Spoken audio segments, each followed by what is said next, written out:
ನೀವು ಆ ಜೈಲಿಂದ ತಪ್ಪಿಸ್ಕೊಂಡೇ ಹೋಗ್ಬಾರ್ದು. ಆ ಥರ ನಿಮ್ಮಿಬ್ರನ್ನ ಕೂಡ ಹಾಕ್ಬಿಡ್ತೀನಿ. ಆ ಜೈಲ್ ಯಾವುದು ಗೊತ್ತಾ? ನನ್ನ ಹೃದಯ,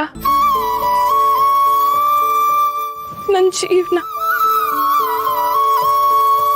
ನೀವಿಬ್ರು ಇನ್ಯಾವತ್ತೂ ನನ್ನ ಬಿಟ್ಟು ನನ್ನಿಂದ ದೂರ ಆಗ್ಬಾರ್ದು. ನೀವಿಬ್ರು ನನ್ನ ಜೊತೆನೇ ಇರ್ಬೇಕು. ಅದೇ ನಿಮ್ಮಿಬ್ರು ಶಿಕ್ಷೆ. ಯೋಚನೆ ಮಾಡ್ಬೇಡ ಮಗಳೇ. ನಿನಗೆ ಇಷ್ಟು ವರ್ಷ ಸಿಗದೆ ಇರೋ ಪ್ರೀತಿಗೆ ಅದ್ರ 10ರಷ್ಟು ಪ್ರೀತಿ ನಾವಿಬ್ರು ಕೊಡ್ತೇವೆ.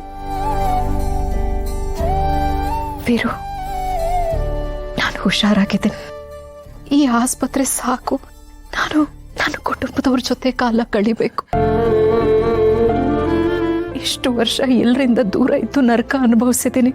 ಇನ್ನು ಮುಂದೆ ನನ್ನ ಗಂಡ, ನನ್ನ ಮಗಳ ಜೊತೆ ನಾನಿರ್ಬೇಕು. ನನ್ನ ಇಲ್ಲಿಂದ ಕರ್ಕೊಂಡು ಹೋಗಿ. ನಿನ್ನ ಆಸೆನ ಯಾರಾದರೂ ಇಲ್ಲ ಅನ್ನಕ್ಕಾಗತ್ತಾ? ನೀನು ಬರೀ ಯುದ್ಧನ ಗೆದ್ದಿಲ್ಲ, ಜೀವನನ ಗೆದ್ದಿದ್ಯಾ, ಸಾವನ್ನೇ ಗೆದ್ದಿದ್ಯಾ. ನಾನು ಡಾಕ್ಟರ್ ಹತ್ರ ಮಾತಾಡಿದ್ದೀನಿ. ಆದಷ್ಟು ಬೇಗ ನಿನ್ನ ಡಿಸ್ಚಾರ್ಜ್ ಮಾಡ್ಕೊಂಡು ಕರ್ಕೊಂಡು ಹೋಗ್ತೀನಿ. ಆ ದೇವ್ರು ಕಡೆಗೂ ನನ್ನ ಮಾತು ಕೇಳ್ಬಿಟ್ಟ. ಆ ದೇವ್ರು ನನಗೆ ಮೋಸ ಮಾಡಲಿಲ್ಲ. ನನ್ನ ಬೇಡಿಕೆನ ಈಡೇರಿಸ್ಬಿಟ್ಟ.